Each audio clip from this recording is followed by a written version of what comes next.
Hello, ladies and gentlemen. This video is video number 1, and we are going to talk about the Enlightenment and the Declaration of Independence.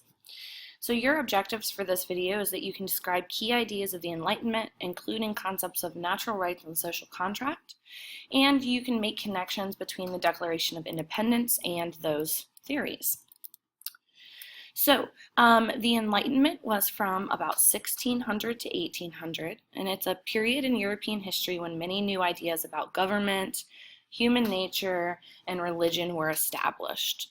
The Enlightenment was led by these 4 major philosophers, and I'm going to talk about all 4 of them a little bit here. Before I do talk about the philosophers, though, I want to remind you of the context of the situation. Remember that all of these European countries from the 1600s to the 1800s had absolute monarchies. And remember, an absolute monarchy is when a king or queen has absolute power and there are no laws saying what they can and cannot do. Right? So these kings and queens were really taking advantage of the people in Europe during that time. Okay, our philosophers. The first one is Montesquieu, here at the top, and he came up with the idea of the 3 branches of government. He said that our government needs to be divided into 3 branches, the legislative, executive, and judicial, so that way we would have checks and balances on power. So it's a way to not allow a king to have ultimate power again. Voltaire wrote a lot about free speech and freedom of religion. He believed that these were rights that people were entitled to by their governments.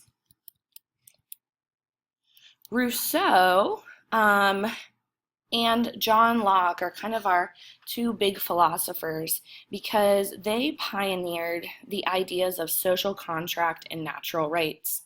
And these are the 2 most important Enlightenment ideas that we're going to continue to talk about in this class. So I'm going to break down each of these so that you have a better understanding of them. The social contract is when people agree to give up some freedom to be protected by the government. Okay, so it's like this pact between the people of a country and their government, right?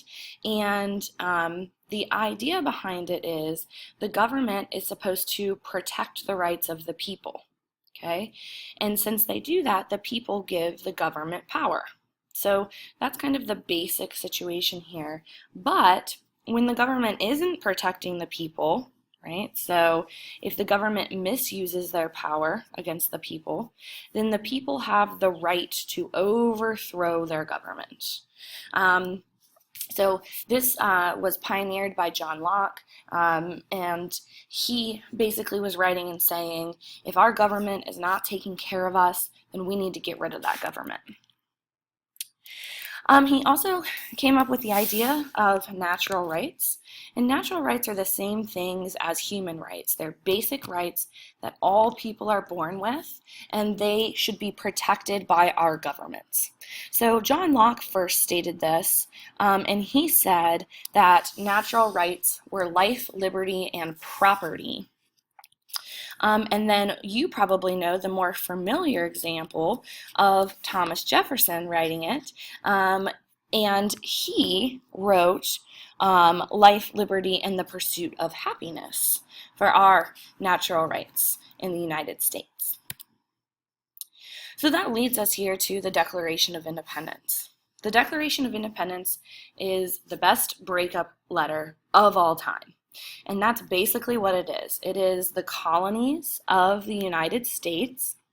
They're basically telling Great Britain that they don't want to have any ties with them at all whatsoever, and they want to become independent. So this Declaration of Independence has 4 parts, and I'm going to talk about each one individually. First of all is the preamble. The preamble is basically the breakup section. It's saying we are done. We no longer want you to be our government anymore. And so there's a short explanation of the social contract there. The second section is the Declaration of Natural Rights. So this is where John Locke's coming in pretty hard and heavy, talking about these inalienable rights that we all deserve to have. And the government's role is to protect those natural rights. And since Great Britain hasn't been protecting the natural rights of the colonists, it can no longer be the government. The third part is a list of grievances, and a grievance is a complaint. Okay, and so these are things that the colonists are upset that Great Britain and King George have done to them.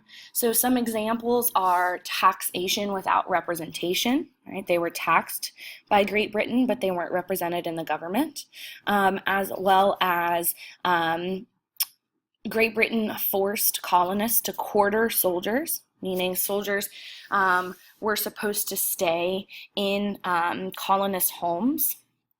And lastly, they kind of restricted trade of the colonies.